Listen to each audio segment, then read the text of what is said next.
En Somalie, dans la corne de l'Afrique, la rébellion gagne le palais présidentiel. Après des combats qui ont fait, semble-t-il, de nombreuses victimes, le président Siad Barre serait prêt à l'exil.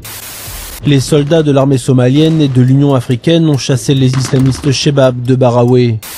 La guerre de l'Ogaden a jeté vers Djibouti et la Somalie des flots de réfugiés. Ils sont 1 500 000, dont plus de la moitié n'est même pas cantonnée dans des camps.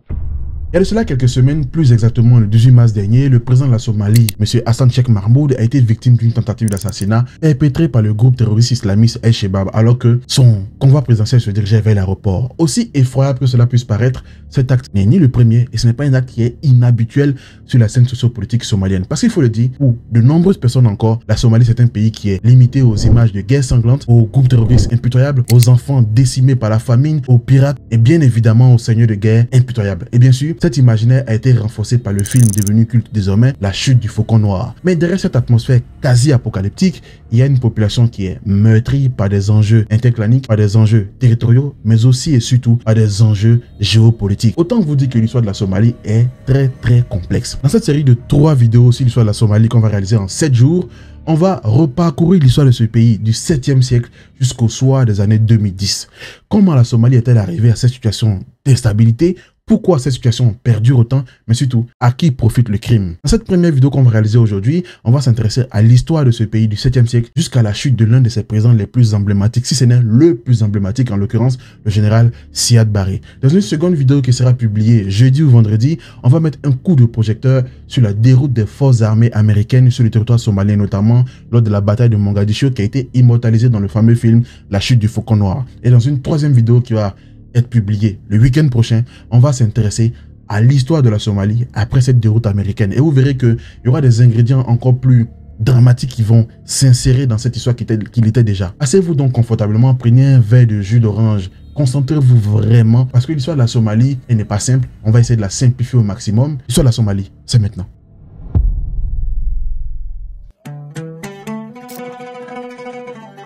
Située à l'extrême est du continent africain, la Somalie s'étend le long de l'océan Indien à l'est et du golfe d'Aden au nord. Elle partage des frontières avec l'Éthiopie, Djibouti et le Kenya. Cette position stratégique a très vite fait de la Somalie depuis l'Antiquité un point de convoitise et mais surtout un point de croisement de nombreuses civilisations.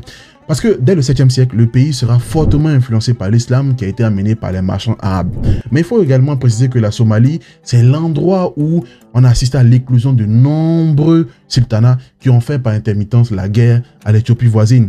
Mais au gré des tensions internes, au gré des facteurs externes, nombreux de ces sultanats vont tomber dans le déclin. Mais il faut surtout préciser une chose, c'est que les convoitises à l'endroit de la Somalie vont s'accentuer au 19e siècle, notamment avec l'Égypte qui va essayer sans succès d'asseoir son influence sur ce territoire. C'est surtout les Européens qui vont comprendre les enjeux géostratégiques importants et ils vont rentrer en scène avec des envies coloniales. En effet, la Grande-Bretagne établit en 1887 un protectorat au nord du pays portant le nom de Somaliland ou encore la Somalie britannique, soit dit en passant dans l'objectif principal de sécuriser l'approvisionnement en bétail pour Aden, l'actuel Yémen. L'Italie, quant à elle, en quête de présence en Afrique de l'Est, va imposer son protectorat sur le sultanat de Majertine la même année au sud, et ce territoire portera le nom de Somalie italienne.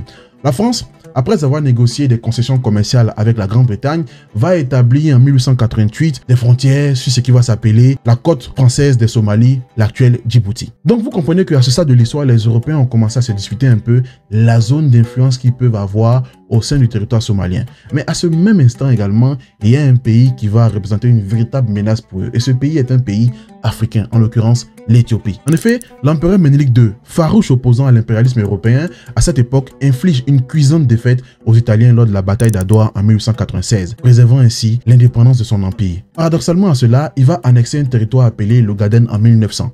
Parce qu'il faut le dire, l'Ogaden, sur le papier, c'est une vaste étendue désertique. Mais il faut surtout dire que Ménélique II, depuis 1887, avait des vues sur l'Ogaden parce qu'il y a un contexte particulier qui prévalait. Je m'explique. Vers le milieu des années 80, une guerre éclate en Éthiopie entre son royaume de Shewa et l'empire d'Abyssinie dirigé par Johannes IV. Le conflit culmine le 6 janvier 1887 avec la bataille de Chelenko. Vainqueur, Ménélique II en profite pour étendre son contrôle sur Harar, une ville commerciale clé, renforçant ainsi son influence sur l'Afrique de l'Est. Mais l'ambition de Ménélique II ne s'arrête pas à l'Éthiopie. Il a également mis le cap sur la région de l'Ogaden. En fait, la région de l'Ogaden, c'est un territoire qui s'étend sur pratiquement 181 000 km². Et là-bas, on retrouve majoritairement des populations appelées les Somalis. Il y a une différence entre les Somalis et la Somalie. La Somalie, c'est le pays que vous connaissez. Les Somalis, c'est un peuple traditionnellement musulman, traditionnellement des nomades qui pratiquent l'élevage et qui sont de très grands guerriers. Donc, dans ce contexte-là, l'Éthiopie va annexer cette région qui est revendiquée par la Somalie comme un territoire somalien. À partir de cet instant, l'Ogaden sera l'épicentre, sera le foyer des tensions qui vont survenir entre ces deux pays, mais également des tensions qui vont miner cette région, en l'occurrence la Corne de l'Afrique. Et ça, c'est le premier détail important que vous devez absolument avoir en tête. L'Ogaden, c'est le nerf de la guerre. En fait, l'Ogaden, c'est un peu comme la bande d'Aouzou entre le Tchad et la Libye. Sur le papier, c'est une simple bande de sable, c'est une simple zone désertique, mais en réalité, comme vous le verrez dans la suite de la vidéo, il y a bien plus important que du sable là-bas. Il y a bien plus d'enjeux qu'une simple étendue de sable. Mais plus largement, la Somalie, à cette époque, c'est un pays qui est morcelé, tiraillé entre des puissances coloniales qui ont des envies très cyniques. Parce que très clairement, à cette époque, le nord du pays est contrôlé par les Britanniques et ce territoire appelé la Somaliland. Le sud du pays est contrôlé par les Italiens et ce territoire appelé la Somalie italienne. En plus de cela, il y a également l'Ogaden qui est un territoire qui est revendiqué par les Somaliens, mais que les Éthiopiens ont annexé. Donc le contexte est vraiment très tendu. C'est dans ce climat assez tendu que va émerger un homme, en l'occurrence monsieur Mohamed Abdullah Hassan. Mohamed Abdullah Hassan était le chef du clan d'Arod. Il fonde dans la foulée le mouvement des derviches porté par un islam rigoureux et une farouche opposition à la colonisation. Il rallie les Somalis dans sa lutte sans merci contre les Britanniques et les Éthiopiens. Fin stratège, il va mettre en déroute les troupes anglaises mais également les troupes éthiopiennes et qui sais-je encore. Et franchement, il va leur faire vivre un enfer très concrètement lors des batailles. Mais ce mouvement, les derviches, va assez vite tomber dans le déclin, très clairement, parce qu'il y aura des problèmes internes, mais également des problèmes externes. Mais il faut comprendre une chose également, c'est que dans l'histoire de la Somalie, il y a un facteur important, les clans. Il y a beaucoup de clans, il y a eu des clans, il y a des clans, il y aura toujours des clans dans l'histoire de la Somalie. Et donc, les derviches seront minés par des problèmes interclaniques et ça va affaiblir le mouvement, d'autant plus que en 1920, l'aviation britannique va bombarder les positions de M. Abdullah Hassan, ce qui va fragiliser fortement le mouvement et quelques temps plus tard, il va mourir. Ce sera un peu, on va dire, la fin de la lutte anticoloniale à proprement dite contre les puissances coloniales qui veulent s'accaparer le territoire somalien. Mais à 9000 km de là, il y a un événement qui va totalement bouleverser l'hégémonie coloniale qui régnait dans cette région. Il va totalement rebattre les cartes des puissances coloniales. Aveva Cesare, il figlio ed Augusto.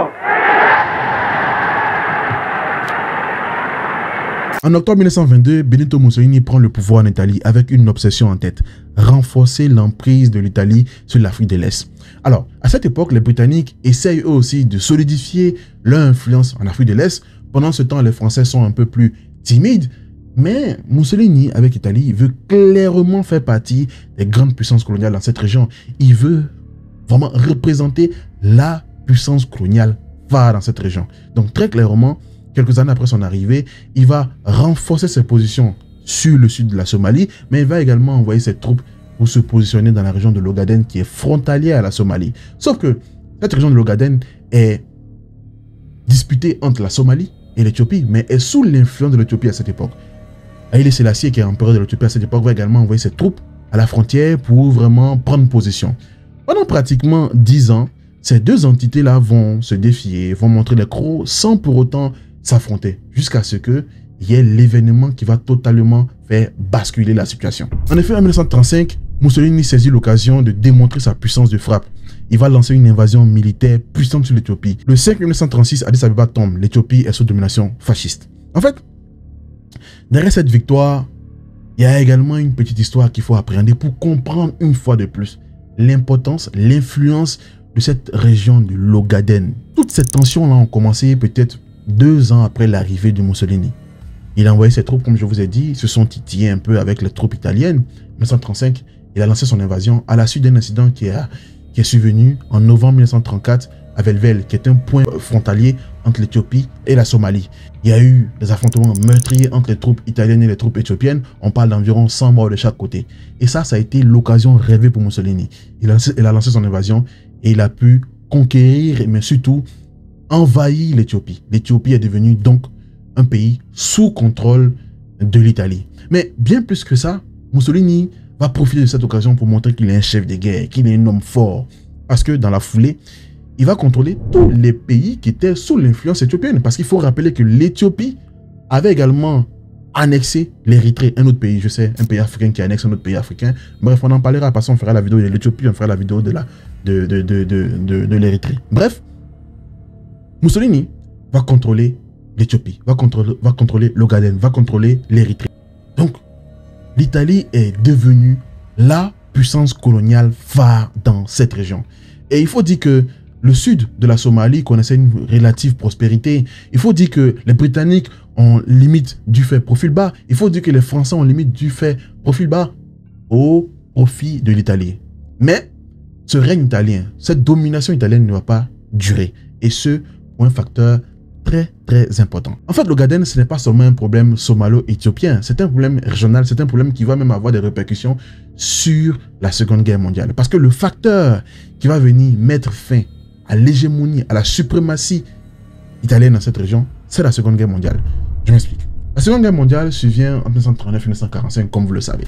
Sauf que avant le début des hostilités, Mussolini va signer un pacte, une alliance avec Hitler. Ce qu'il faut comprendre, c'est qu'avant la signature de ce pacte, la suprématie de l'Italie dans cette région était évidente. Et l'Angleterre et la France sont plutôt reconnus, on va dire. Mais quand ils voient que l'Éthiopie est en train de pactiser avec l'ennemi juré, en l'occurrence l'Allemagne d'Hitler, ils ont l'alibi, ils ont le mobile, ils ont la légitimité enfin d'attaquer les positions italiennes, de récupérer les colonies avec l'appui des forces alliées. Quoi qu'il en soit, en 1941, pendant que la Seconde Guerre mondiale battait son plein, pendant que l'Italie défendait ses positions en Europe, les troupes britanniques soutenues par les troupes éthiopiennes, soutenues par des mouvements anti-italiens, soutenues par des troupes alliées, vont battre les Italiens et vont récupérer tous ces territoires. Ce qui se passe donc, c'est que l'Ogaden passe sous le contrôle des Britanniques, l'Éthiopie redevient indépendante, on va dire, toutes les zones qui avaient été contrôlées par l'Italie repassent sous le contrôle des Britanniques. Je sais que ça fait beaucoup de mouvements, on va quand même refaire un petit récap. En 1900, l'Éthiopie va annexer l'Ogaden, qui est un territoire revendiqué par la Somalie. L'Éthiopie va également annexer l'Érythrée, un autre pays africain. En 1935, les Italiens vont lancer une invasion, vont récupérer l'Ogaden, vont récupérer l'Éthiopie, vont récupérer d'autres territoires. Mais en 1941, l'Ogaden va repasser sous le contrôle britannique. Là, on est au cœur de l'histoire. En 1941, voilà la situation des choses. J'ai insisté vraiment pour vous expliquer ce petit épisode-là pour que vous compreniez l'importance de l'Ogaden qui a dépassé même les limites de l'Afrique.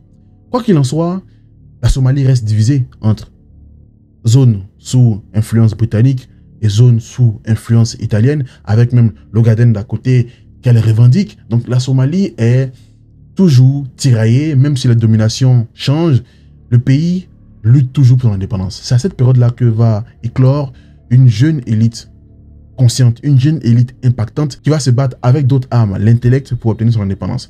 Et la faction idéologique, la faction politique qui sera vraiment le fer de lance de cette lutte sera la Ligue de la jeunesse somalienne. Vraiment une entité qui va lutter pour avoir l'indépendance de ce pays. Donc ils vont commencer à faire pieds et mains pour avoir l'indépendance vraiment de la Somalie.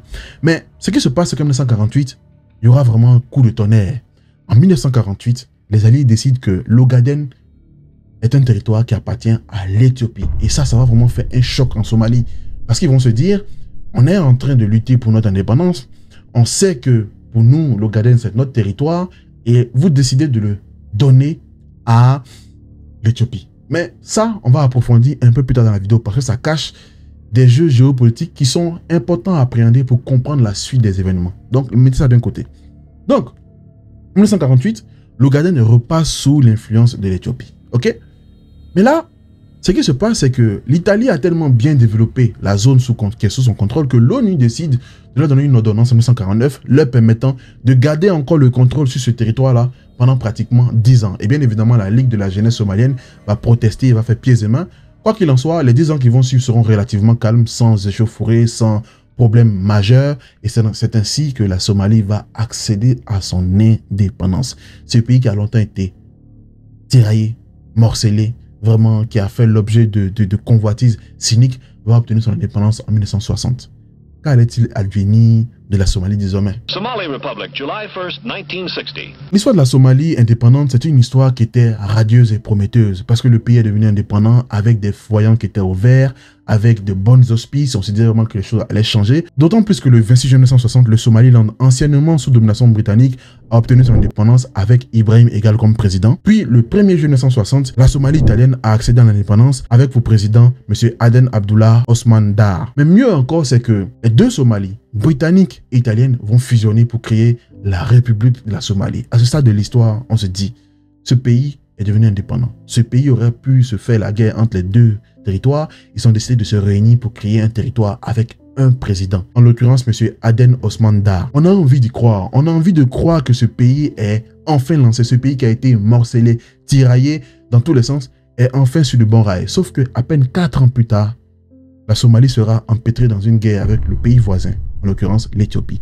Que s'est-il passé entre 1960 et 1964 pour que ce pays indépendant, prometteur, sur une bonne dynamique, soit empêtré dans une guerre qui sera certes brève, mais qui sera dévastatrice parce qu'elle va planter les jalons d'une instabilité chronique qui va frapper le pays. Mais je pense que avant même de s'intéresser à la petite guerre entre l'Éthiopie et la Somalie en 1964, il faut d'abord que je fasse une petite pause pour vous présenter un peu ce qu'est la Corne de l'Afrique, les enjeux géopolitiques, les alliances qui vont donc naître dans cette région et les désalliances, si je peux m'exprimer ainsi, qui vont en découler. C'est très important. Je pense qu'une fois que vous aurez appréhendé ça, que vous avez appréhendé l'importance de l'Ogaden, je pense qu'une bonne partie de l'histoire de la Somalie, pour vous, sera simple à comprendre. Pour faire simple, la Corne de l'Afrique n'a pas de définition à proprement dit. C'est une métaphore géopolitique plus qu'une réalité géographique. Parce que la Corne de l'Afrique comprend l'Éthiopie, l'Érythrée, la Somalie, Djibouti et parfois d'autres nations voisines. Ce qu'il faut surtout comprendre, c'est que la Corne de l'Afrique, c'est une région qui est hautement stratégique parce qu'elle est dans une région où il y a le détroit de Bab el-Mandeb, où il y a le golfe d'Aden. C'est une région où de nombreux bateaux passent en direction des pays de la péninsule arabe qui sont juste à côté et qui ont beaucoup de pétrole. Et comme vous savez, quand on parle de pays qui a beaucoup de pétrole, très rapidement, des nations occidentales arrivent dans ces parages. Et donc, cette région-là est très cotisée parce que de là-bas, on peut voir ce qui se passe dans la péninsule arabique. On peut faire circuler les bateaux qui transportent le pétrole. C'est la raison pour laquelle, jusqu'à présent, c'est une région où il y a beaucoup de pirates. Donc, c'est une région qui est hautement importante. Et cette région n'est pas loin de la mer Rouge. Et je l'ai répété dans plusieurs vidéos ici. En termes de géopolitique, contrôler la politique, contrôler les armes, c'est bien, mais contrôler les eaux, c'est très très bien. Et la mer Rouge, c'est the place to be pour toutes les grandes nations géopolitiques. C'est la raison pour laquelle à Djibouti, vous avez pratiquement toute base militaire. C'est vraiment très important à appréhender. Donc la Corne de l'Afrique est au croisement de nombreux intérêts géopolitiques. Et ça, il y a un pays européen ou asiatique, si vous voulez, qui l'a compris. Ce n'est pas la France, ce n'est pas les États-Unis, ce n'est pas la Grande-Bretagne qui l'a compris premier, c'est plus la Russie. Oui, la Russie. Parce que la Russie a été l'un des premiers pays à comprendre que cette région-là était très très importante. Dans leur vision, le pays qui sortait du lot à cette époque, c'était bien évidemment l'Éthiopie. Et donc, à cet effet, ils ont très vite établi les contacts avec la fameuse Éthiopie. En effet, dès la fin du Moyen-Âge, les premiers contacts sont établis avec le royaume éthiopien. D'ailleurs, au 19e siècle, pour contrer l'influence britannique sur l'Égypte et le canal de Suez, la Russie tsariste envoie des armes et des conseillers militaires en Éthiopie, contribuant ainsi à la victoire des Ménéliques II sur l'Italie à la bataille d'Adwa en 1896. Les relations russo-éthiopiennes ont connu des hauts et des bas. Cependant, 30 ans plus tard, les relations commerciales ont été renouées, les relations ont été réchauffées, d'autant plus que sous Staline, l'église orthodoxe éthiopienne a été rétablie. Donc, en fait, ça a réchauffé fortement les relations entre l'Éthiopie et la Russie ou sous l'Union soviétique, c'est plus simple pour vous. Quoi qu'il en soit, il faut comprendre qu'à ce stade de l'histoire, en 1939-1940, les relations entre la Russie et l'Éthiopie sont vraiment fortes. L'allié historique de l'Éthiopie, c'est la Russie. Ça, c'est vraiment important également à comprendre. Parallèlement à cela, en 1941, comme je vous l'ai dit, les Britanniques ont repris le dessus. Ils contrôlent l'Ogaden, ils contrôlent le nord de la Somalie, ils contrôlent d'autres pays, notamment comme Djibouti. Et donc, les relations entre la Grande-Bretagne et l'Éthiopie sont très très tendues, pour des raisons que je vous expliquerai dans même pas 2 minutes. Ok? Et à cette même période, les Soviétiques ou les Russes, si vous voulez, se font de plus en plus rares dans la région. Ce qui va concourir à une chose, c'est que la nature ayant horreur du vide, les Éthiopiens ont besoin d'alliés pour rivaliser contre les Britanniques. Et ils vont se rabattre vers qui? Vers les Américains. D'autant plus qu'à cette même époque, les Américains ont également compris l'importance de cette région géostratégique. Et le pays qui sortait du lot à cette époque, qui était vraiment le porte-étendard de la Corne d'Afrique malgré elle, c'était l'Éthiopie. Et donc les Américains vont établir des contacts avec l'Éthiopie. À tel instant, en 1944-45, les premiers contrats pétroliers seront signés entre les États-Unis et l'Éthiopie par le biais d'une société américaine appelée Sinclair. Et là, les alliances ont commencé.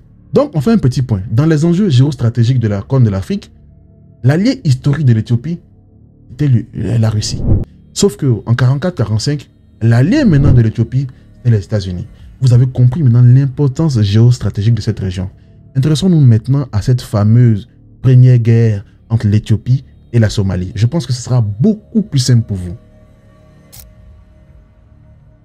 La première guerre entre l'Éthiopie et la Somalie en 1964 est résumée par beaucoup de personnes comme le fait que, après l'indépendance de la Somalie, après la réunification des deux Somalies, la République de Somalie qui est fraîchement née a eu des ambitions, a eu un rêve, le rêve de la Grande Somalie. La Grande Somalie, c'est quoi?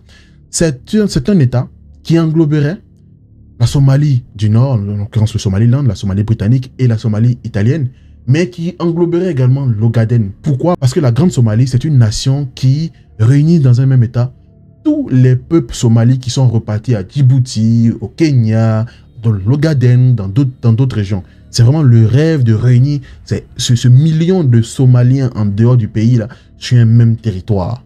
Et donc, ce projet-là aurait été vu comme une menace pour l'Éthiopie et ça crée des frictions et une guerre.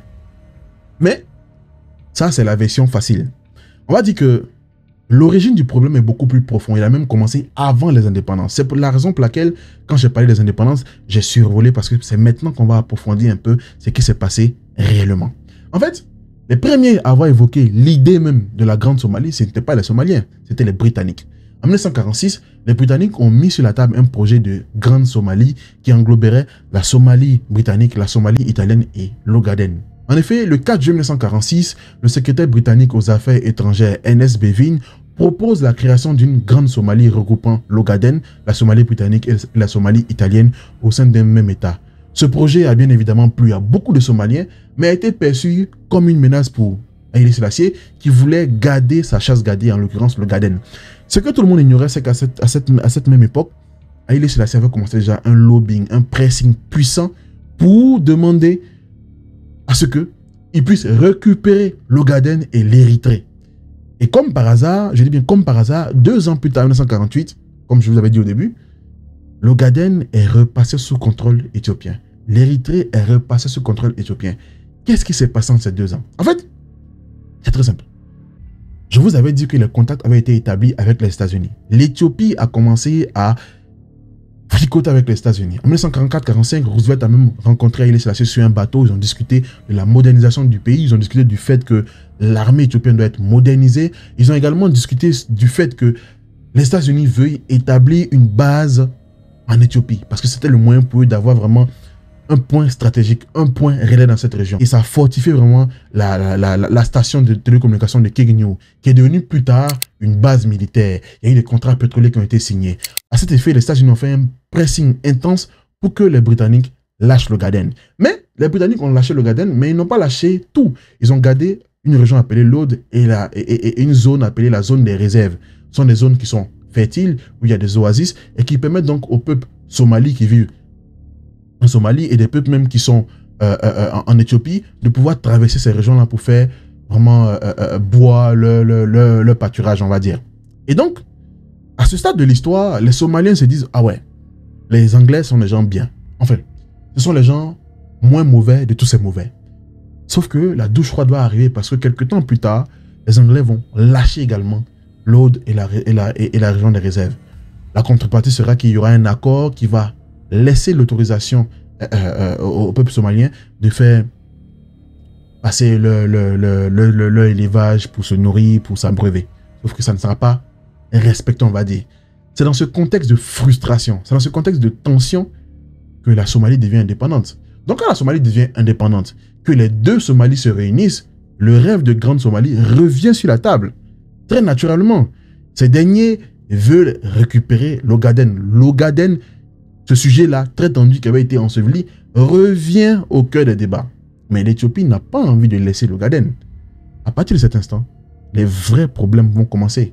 Parce que à peine un an plus tard, en 61, M. Haïlé Sélassié est victime d'une tentative de coup d'État. Il faut également rappeler qu'il a perdu son épouse, il a perdu son fils. On le pense affaibli, mais il va mater fortement toutes les formes de dissidence au sein de son pays. Parce qu'il faut dire que dans l'Ogaden, il y a eu des factions armées qui ont essayé de s'opposer vraiment au pouvoir central de M. Haïlé Sélassié, parce que beaucoup ont été vraiment dépossédés de leurs terres, beaucoup ont été ostracisés et ça crée des tensions. Et ces tensions-là ont été envenimées par la Somalie, qui trouvait le moyen de soutenir ces tensions afin de déstabiliser au maximum l'Éthiopie. Donc on se retrouve dans un contexte où ces deux nations-là se disputent une région où vivent des populations qui sont très proches des Somaliens. Et donc les Somaliens vont trouver l'occasion parfaite de déstabiliser l'Éthiopie, mais pas directement. Donc les dissensions entre ces deux pays vont commencer, mais pas de manière frontale. Il y aura des mouvements dissidents qui vont naître vraiment en Éthiopie. Ces mouvements seront soutenus par la Somalie. Jusqu'en 1963, il y aura des tensions, il y aura des aides. Mais en 1963, il y aura une réforme agraire qui sera très mal perçue par les Somalis, par les peuples de l'Ogaden, parce que dans l'Ogaden, il n'y a pas que les Somalis. Et ça va créer des révoltes qui vont se transformer en guérilla. La Somalie va les soutenir et à un certain moment, ça va éclater. Ces deux pays-là vont s'affronter. L'affrontement ne va pas durer, ça va durer à peine 1 mois, voire 2 mois. Et ça commence en février et en avril, il y a un cessez-le-feu qui est signé. Sauf que durant ces affrontements-là, l'Éthiopie a été soutenue par les États-Unis et par Israël. Pendant ce temps, la Somalie avait, on va dire, quelques petits contacts avec l'Union soviétique, mais sans plus. Ils vont un tant soit peu endiguer les attaques éthiopienne, mais un cessez-le-feu sera signé. Là, la guerre est terminée, mais c'est une situation qui a ouvert la boîte de Pandore, parce que les tensions avaient réellement commencé dans cette région. Mais pendant que ces tensions étaient en train d'arriver à un stade vraiment culminant, qu'il y a eu une guerre qui est finalement terminée sur un cessez-le-feu, au sein même de la Somalie, le paysage sociopolitique était en pleine mutation, et ce de façon démocratique et pacifique. En effet, en Somalie, on assiste à l'ascension d'un homme politique, M. Ali Sherkan. Engagé dès 1943 dans la Ligue de la jeunesse somalienne, il devient une figure centrale de la politique du pays. Après avoir été Premier ministre en 1960, il devient le nouveau président de la République somalienne en battant aux élections présidentielles l'ex-président Aden Osman Dar. Donc, vous voyez que la Somalie est un pays qui est devenu indépendant, qui s'est réunifié sans problème. C'est un pays qui a décidé de changer de président avec des élections démocratiques sans problème. Là, on s'est dit, ouais, ce pays est vraiment sur la bonne voie. Sauf que ce dernier-là, Sherkan, est arrivé au pouvoir et à peine quelques temps, on commence à avoir des problèmes de népotisme, des problèmes de corruption, des problèmes de mauvaise gestion. Et après avoir échappé à une tentative de coup d'État en 1968, il est assassiné en 1969 par un de ses gardes pour des raisons floues, dans des conditions floues. Quoi qu'il en soit, il est enterré à peine 5 jours plus tard et le lendemain de son enterrement, un homme, un général de l'armée, en l'occurrence M. Siad Barre, effectue un coup d'État et prend le pouvoir. L'arrivée de M. Siad Barre à la tête de la Somalie sera la fin d'une ère démocratique, l'ère de stabilité et le début d'une nouvelle ère, une ère très tumultueuse pour le pays. Pour faire simple, M. Siad Barre était un militaire, mais c'était un homme qui avait une vision. Il arrive au pouvoir, il a financé une alphabétisation du pays, il a financé des programmes, il a été également impliqué dans des histoires de dictature où certains opposants ont été arrêtés, certains opposants ont disparu, la classe politique était muselée, les institutions régaliennes de l'État, pour certaines, ont été suspendues, on va dire. Il y avait ça, oui, mais M. Siad Barre, c'est un homme, c'est un nationaliste. C'est un homme qui avait également un rêve, ce même rêve de Grande Somalie. Et qui dit Grande Somalie dit Ogaden. L'Ogaden, ce sujet tendu, ce sujet qui cristallise des tensions, était revenu au cœur des débats. Et avec ce rêve qu'il portait, avec cette envie qu'il portait, bien évidemment que de nombreux Somaliens l'ont soutenu. De nombreux Somaliens voyaient en lui celui-là même qui allait porter haut ce rêve et allait le concrétiser. Sauf qu'en face, l'Éthiopie n'entend pas les choses de la même oreille. L'Éthiopie ne veut pas lâcher du lest. L'Éthiopie ne veut pas laisser l'Ogaden parce qu'elle estime que l'Ogaden est sa chasse gardée. Et là, vont commencer d'autres problèmes. Mais Siad Barre, c'est un homme, on peut tout lui reprocher, mais c'est un fin stratège. Quand il arrive, il va expulser les officiels américains déjà. Il va nouer le contact avec les soviétiques. Ils vont commencer vraiment à discuter. Il y aura des coopérations militaires qui seront établies. Il y aura des accords militaires qui seront signés. Il y aura des armes qui seront reçues. Il y aura des aides économiques qui seront reçues. Il va commencer vraiment à poser les jalons d'un projet qu'il est en train de nourrir vraiment minutieusement dans sa tête. Et pour vraiment pousser le délire, c'est que l'Éthiopie a annexé l'Érythrée. Je vous ai parlé de ça au début de la vidéo. On en parlera d'ailleurs dans une autre vidéo. Siad Barré n'a pas trouvé mieux que de soutenir des mouvements indépendantistes en Érythrée qui s'opposent à l'emprise éthiopienne. C'est le moyen pour lui de déstabiliser un peu l'Éthiopie. Mais, de façade, officiellement, les deux pays, Éthiopie et Somalie, entretiennent des relations qui sont limite très cordiales.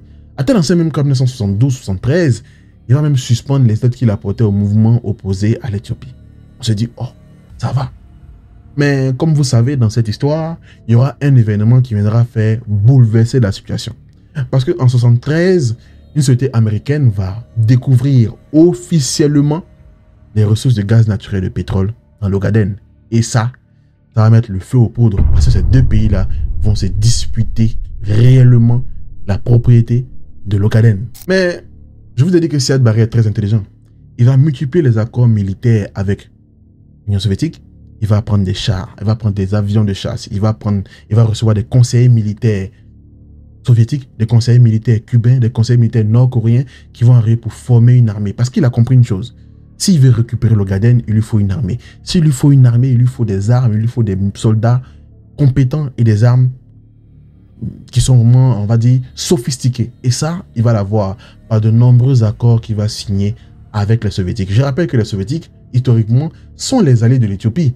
Mais ils ont été lâchés et les Éthiopiens sont rapprochés des États-Unis. Donc les soviétiques veulent avoir leur place dans cette région. Donc ils vont s'allier maintenant à M. Siad Barré. Donc M. Siad Barré va recevoir des armes, beaucoup d'armes.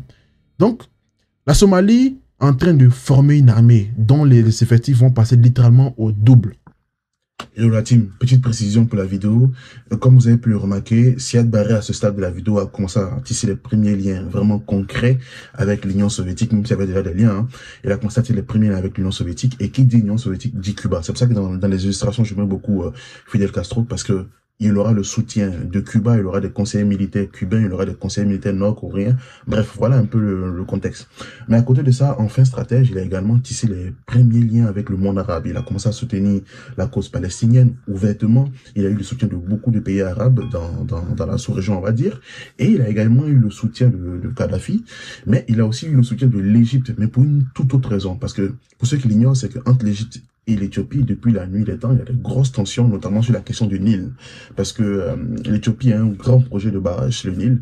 Et comme vous le savez, le Nil, c'est quasiment pendant un bon bout de temps, ça a été en tout cas l'affaire des Égyptiens. Donc il y a des frictions sur cette question-là. Donc on va dire, l'Égypte a trouvé judicieux de soutenir Siad Barré. C'est très important de comprendre le soutien de ces pays arabes parce que plus tard dans la vidéo, ces pays vont le lâcher pour une raison que vous allez comprendre plus tard. Donc cette précision était vraiment très importante. Ok. Pendant ce temps, l'Éthiopie voisine, qui est censée être vraiment le pays phare de la région, connaît des situations très difficiles. Parce qu'il faut dire que on est en 73, on est en pleine dans la guerre du Vietnam. Les Américains n'ont pas le temps pour venir soutenir un pays africain. Donc, les aides qu'ils apportent à l'Éthiopie vont aller diminuer un peu. Ils vont lever un peu le pied. Dans le même temps, l'Éthiopie est frappée par une famine d'une violence extrême. Il y aura des morts, la situation économique est vraiment désastreuse. Et ça va créer des mouvements, des révoltes qui vont aboutir à la chute de M. Haïlé Sélassié. Et arrive donc au pouvoir le DERG. Si vous voulez, c'est un groupement politique. Et le nouveau patron de l'Éthiopie sera M. Mengistu Mariam. Mengistu Mariam n'est pas un président comme les autres. C'est un président marxiste. Et ce détail est très important pour la suite de la vidéo. Donc, quand l'Éthiopie en 1974 est dans cette situation, qui est vraiment aux abois, vraiment dans des situations très complexes, Siad Barré sent le vent tourner en sa faveur parce qu'il attend cette occasion depuis longtemps. Il continue de préparer son armée. Il continue de s'équiper. Il continue de se mettre au diapason de ce qui doit se faire de mieux pour avoir une armée compétente pour aller reconquérir l'Ogaden. Et c'est comme ça qu'en 1977, il va lancer l'offensive.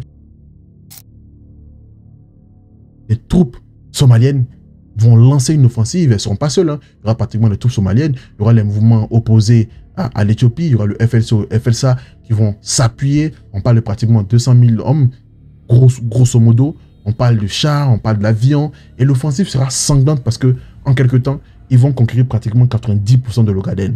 Sauf que je vous ai dit une chose, Siad Barre est marxiste. Marxiste, c'est très proche de la vision soviétique. Et ce dernier va vraiment réaliser un véritable coup de poker. Il va réussir à séduire les soviétiques, à leur montrer que lui, il a une doctrine marxiste. Les soviétiques soutiennent certes Siad Barre, mais ils n'ont pas la conviction que Siad Barre a la même vision idéologique qu'eux. Mais avec Mengistu Mariam, c'est clair. Ce dernier est vraiment dans leur idéologie. Donc, Mengistu Mariam va commencer à se rapprocher de l'Union soviétique. Alors que l'Union soviétique a également un projet. L'Union soviétique veut créer une fédération d'États marxistes, socialistes, on va dire. Et dans cette fédération, ils veulent l'Éthiopie, ils veulent la Somalie et ils veulent le Yémen du Sud. Sauf que entre la Somalie et l'Éthiopie, c'est pas possible de s'associer. Et donc, ils vont essayer vraiment de mettre balle à terre, de pousser Siad Barre à lâcher de l'Est, à vraiment retirer ses troupes, de ne pas continuer son offensive. Sauf que Siad Barre va continuer. Et là, les soviétiques vont basculer vers Mengistu Mariam. Ils vont décider d'aider Mengistu Mariam. Siad Barre va se rendre à Moscou, à la Havane même, pour demander des armes. Les armes seront finalement livrées à M. Mengistu Mariam. Et Siad Barre va officiellement rompre les contacts, va officiellement rompre les relations avec les soviétiques. Il va même expulser les derniers conseillers militaires soviétiques qui étaient sur le territoire. It is quite clear, I think, if, for example, your act or attitude is danger to your very existence, it is logic. How can you have a good relation? So we were saying to our friends Soviet Union to consider their activities in the area, particularly in Ethiopia. It is posing dangerous to the very existence of Somalia. So to think it over. À partir de cet instant, ça sera vraiment le point de bascule. Parce que les soviétiques vont dépêcher des conseillers militaires en Éthiopie, vont dépêcher des conseillers militaires cubains en Éthiopie, vont envoyer des armes. Ça sera une débandade parce que les Éthiopiens vont lancer une contre-offensive éclair avec des armes, avec des hommes, avec la compétence qu'il faut. Et ça sera vraiment une débandade totale. Les Somaliens seront repoussés. Et là, les Éthiopiens vont reprendre l'Ogaden, vont battre les Somaliens.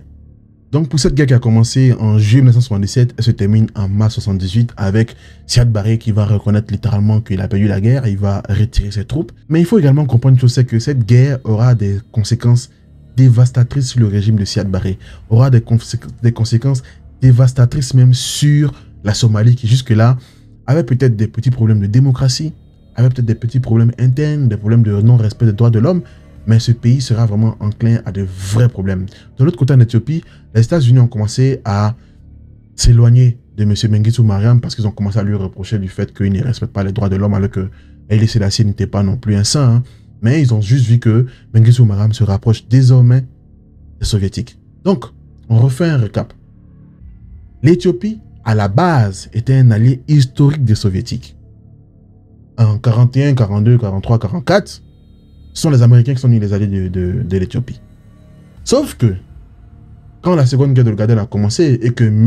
Mengistu Mariam est arrivé au pouvoir, lui qui est marxiste, l'Éthiopie est redevenue alliée avec l'Union soviétique. Voilà la situation. Donc, surtout dans une situation où l'Éthiopie est soutenue par les soviétiques désormais. Donc, qui dit soviétique dit cubain, dit coréen du Nord, tout ce que vous voulez. Et donc, Siad Barre se retrouve seul, se retrouve acculé. D'autant plus que, à peine après la défaite, il va commencer à avoir les prémices d'une fragilisation de son régime. Parce que les tentatives de coup d'État n'ont pas manqué. Hein. À peine un mois après sa défaite, il est victime d'une tentative de coup d'État commanditée par un homme, M. Abdoulaye Youssouf Ahmed. Les amis, retenez bien ce nom, on en parlera vraiment dans la seconde partie de la vidéo. Parce que cet homme également va avoir son rôle à jouer. Quoi qu'il en soit, celui-là même qu'on ne daignait même pas attaquer avant, il a attaqué. Son armée est décimée.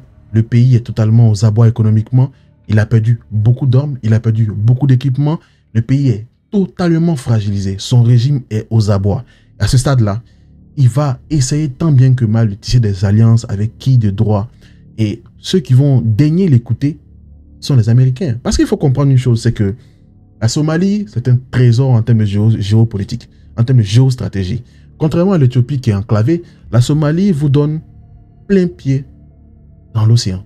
La Somalie vous donne un accès visuel direct sur les pays de la péninsule arabique. La Somalie vous donne une proximité avec la mer Rouge. Donc les Américains savent très bien que en s'alliant avec la Somalie, ils peuvent contrer, ils peuvent surveiller les Soviétiques qui sont désormais de l'autre côté. Et donc les Américains vont arriver. Et toute cette tension-là, le fait que les Américains soient désormais alliés avec les Somaliens, vont donc aboutir à la fermeture de la base militaire américaine de Kegnou. Vous voyez que les Éthiopiens et les Américains, coupés.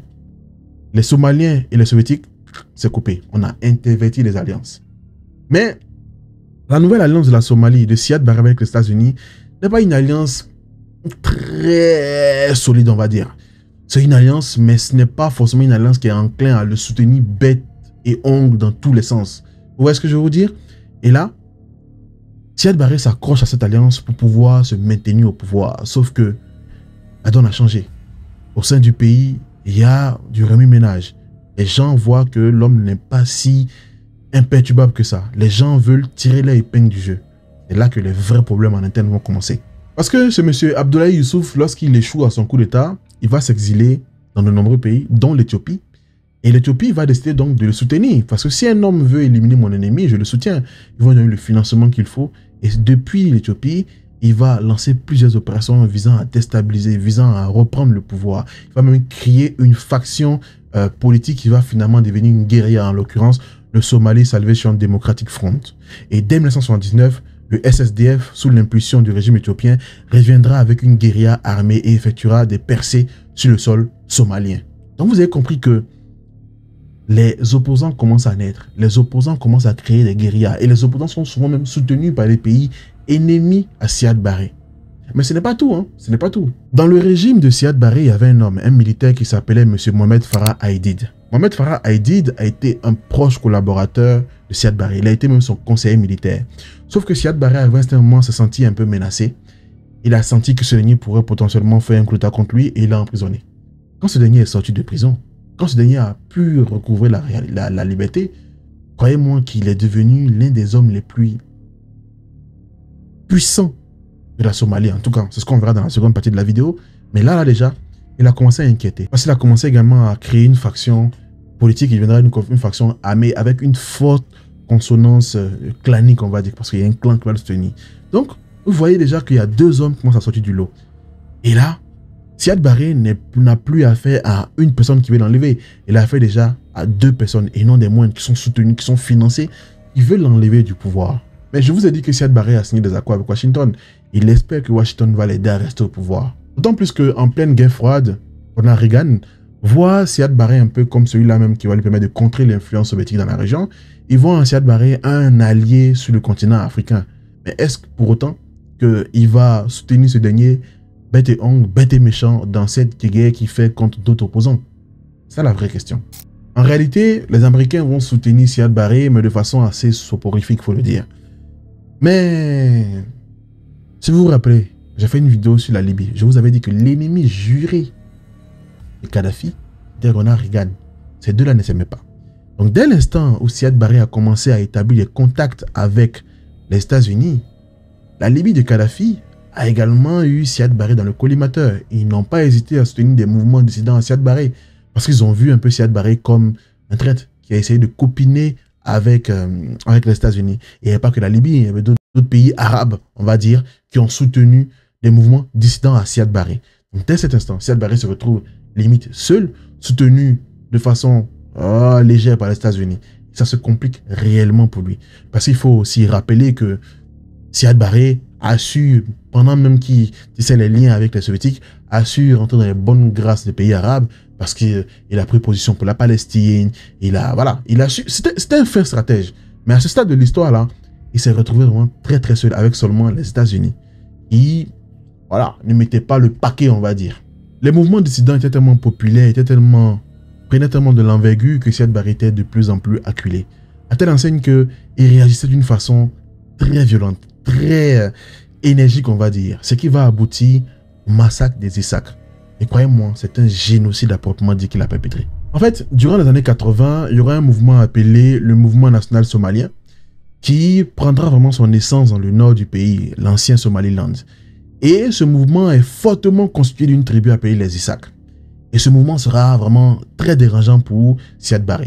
Siad Barre n'a pas trouvé une autre solution tellement acculée que de réagir de la plus violente, de la plus sanglante des manières. L'armée somalienne va mener des campagnes de terreur, incluant des exécutions massives, des viols, des pillages systématiques. Les villes de Ageza et Bourao, bastion des Isaac, vont subir des bombardements massifs et seront détruits à 90% pratiquement. En termes d'estimation, on parle de 50 000 à 200 000 morts.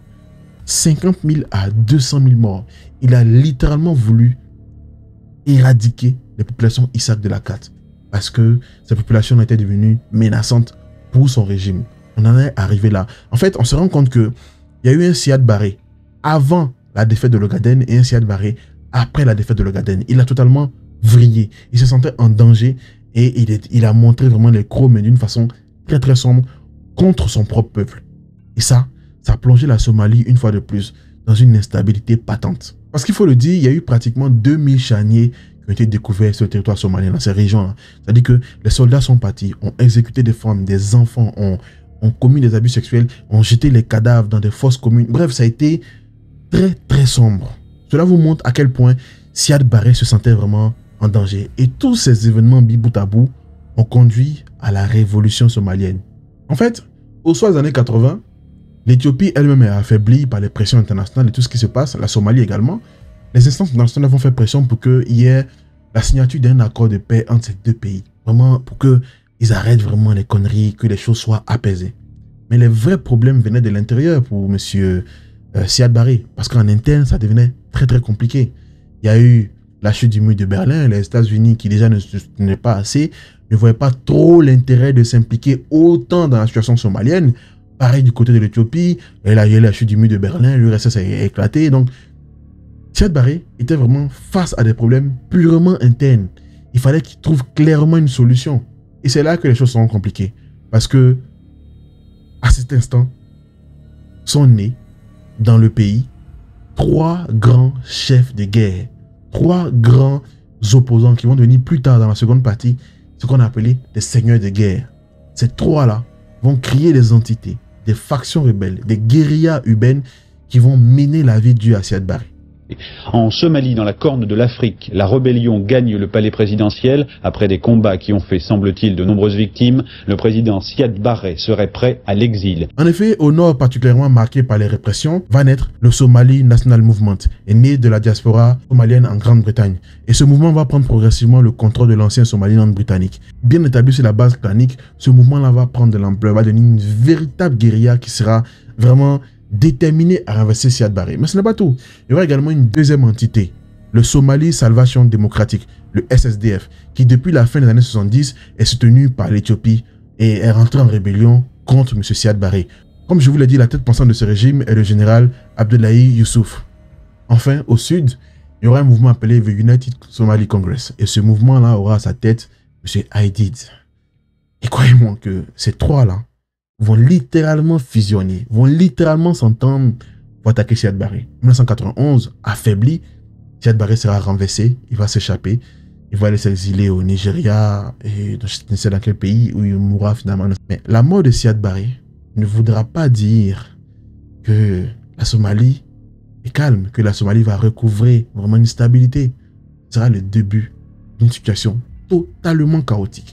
Parce que tous ces 3 chefs de guerre-là, qui se sont battus pour renverser Siad Barre, au lieu de s'unir pour solidifier le pays, on se fait une guerre de leadership. Et ça va plonger la Somalie dans un chaos indescriptible. Mais quand je dis chaos, vous n'imaginez même pas. À titre de comparaison, ce sera un peu comme Haïti maintenant. Mais vraiment, hein, ça sera catastrophique, ça sera meurtrier, ça sera sanglant. Et il y aura des troupes onusiennes, il y aura des troupes américaines qui vont arriver. Et vous verrez dans la suite de la vidéo, dans la seconde partie qu'on fera jeudi, vendredi, que ça sera très très tendu. Je pense que ça sera même beaucoup plus intéressant que cette vidéo. Parce que cette vidéo, on a parlé un peu de l'histoire. Là, ça sera vraiment le feu de l'action. Ça sera du drame, ça sera du sang, ça sera vraiment...